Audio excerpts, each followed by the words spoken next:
எங்கு போயிருந்தாய், போயிருந்தாயா அப்படி சொல்லும்போது had been யூஸ் பண்ணணும். அந்த யூ வர வேண்டிய இடத்துல he, she அல்லது it வரும்போது அதை has been மாற்றணும். Has she been to London? அவள் லண்டன் போயிருக்கிறாளா? Has he been to London? அவன் லண்டன் போயிருக்கிறானா? அந்த மாதிரி கேட்கணும். ஆனால் பாஸ்டில் பேசும்போது where had you been last week அப்படின்னு கேட்குற இடத்துல அந்த யூ அப்படிங்கிற இடத்துல ஷீ ஹீட் எது வந்தாலும் அதே தான். Where had she been last week, அவள் போன வாரம் எங்கு போயிருந்தாள். ஸோ இது போல் அந்த பாஸ்ட் ப்ரெசன்ட் டிஃப்ரென்ஸ் தெரிஞ்சு பேசும்போது நமக்கு இங்கிலீஷ் ரொம்ப சரியாக வரும். Had you been to Ooty last month, நீ போன மாதம் ஊட்டி போயிருந்தாயா, அல்லது நீங்கள் போன மாதம் ஊட்டி போயிருந்தீர்களா.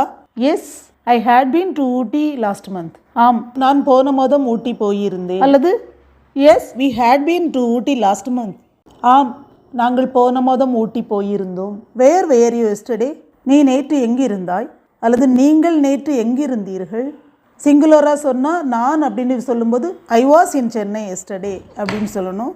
ப்ளூரலாக சொல்லும்போது we were in Chennai yesterday, நாங்கள் நேற்று சென்னையில் இருந்தோம், அதுபோல் சொல்லலாம். Where had you been yesterday, நீ நேற்று எங்கு போயிருந்தாய், அல்லது நீங்கள் நேற்று எங்கே போயிருந்தீர்கள்.